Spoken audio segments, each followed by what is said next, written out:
Is there advice outside of love that you can give to young people? You were a million years ago a professor. Is there advice you can give to young people, high schoolers, college students, about career, about life? Yeah, but they're not going to like it because it's not easy to operationalize. So, and this was a problem when I was a college professor too. People would ask me what they should do. Should they go to graduate school? I had almost nothing useful to say because the job market and the market of, pre-job training and all of that, these things are all so distorted and corrupt that I didn't want to point anybody to anything, right? Because it's all broken. And I would tell them that. But I would say that results in a kind of meta level advice that I do think is useful. You don't know what's coming. You don't know where the opportunities will be. You should invest in tools rather than knowledge, right? To the extent that you can do things, you can repurpose that no matter what the future brings, to the extent that, if you, as a robot guy, right, you've got the skills of a robot guy. Now, if civilization failed and the stuff of robot building disappeared with it, you'd still have the mind of a robot guy. And the mind of a robot guy can retool around all kinds of things, whether you're, forced to work with, fibers that are made into ropes, right? Your mechanical mind would be useful in all kinds of places. So invest in tools like that can be easily repurposed, and invest in combinations of tools, right? If civilization keeps limping along, you're going to be up against all sorts of people who have studied the things that you studied, right? If you think, hey, computer programming is really, really cool, and you pick up computer programming, guess what? You just entered a large group of people who have that skill, and many of them will be better than you, almost certainly. On the other hand, if you combine that with something else that's very rarely combined with it, if you have, I don't know if it's carpentry and computer programming, if you take combinations of things that are, even if they're both common, but they're not commonly found together, then those combinations create a rarefied space where you inhabit it. And even if the things don't even really touch, but nonetheless they create a mind in which the two things are live and you can move back and forth between them and, step out of your own perspective by moving from one to the other, that will increase what you can see and the quality of your tools.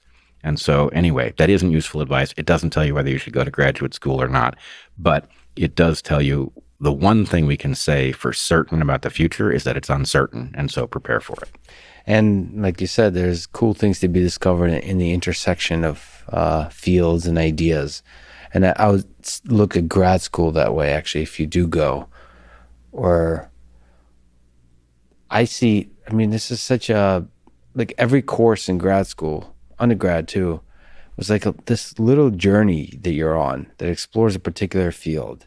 And it's not immediately obvious how useful it is, but it allows you to discover intersections between that thing and some other thing.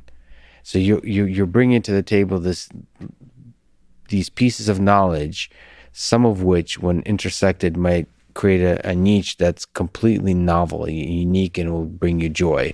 I have that. I took a huge number of courses in theoretical computer science. Most of them seem useless, but they totally changed the way I see the world in ways that I'm not prepared, or is a little bit difficult to kind of make explicit. But taken together, they've allowed me to see, for example, the world of robotics totally different from many of my colleagues and friends and so on. And I think that's a good way to see if you go to grad school as an opportunity to explore intersections of fields, even if the individual fields seem useless.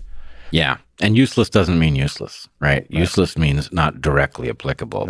A good useless course can be the best one you ever took. I took James Joyce, a course on James Joyce, and that was truly useless.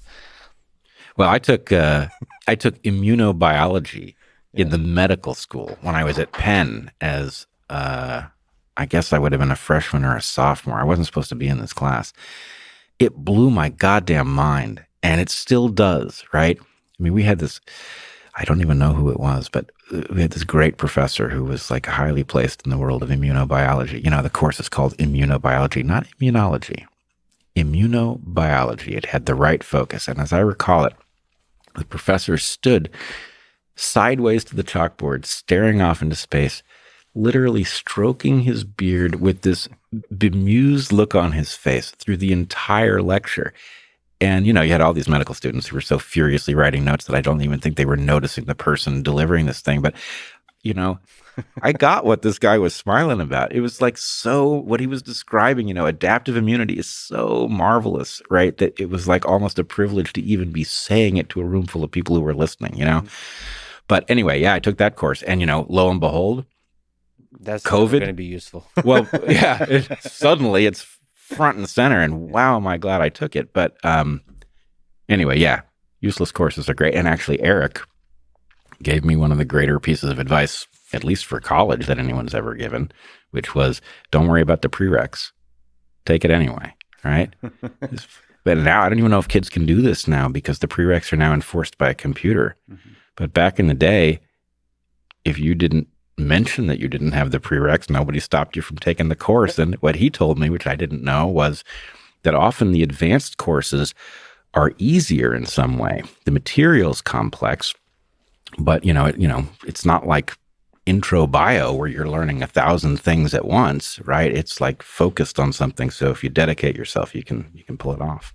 Yeah, stay with an idea for many weeks at a time, and it's ultimately rewarding and not as difficult as it looks. Yep.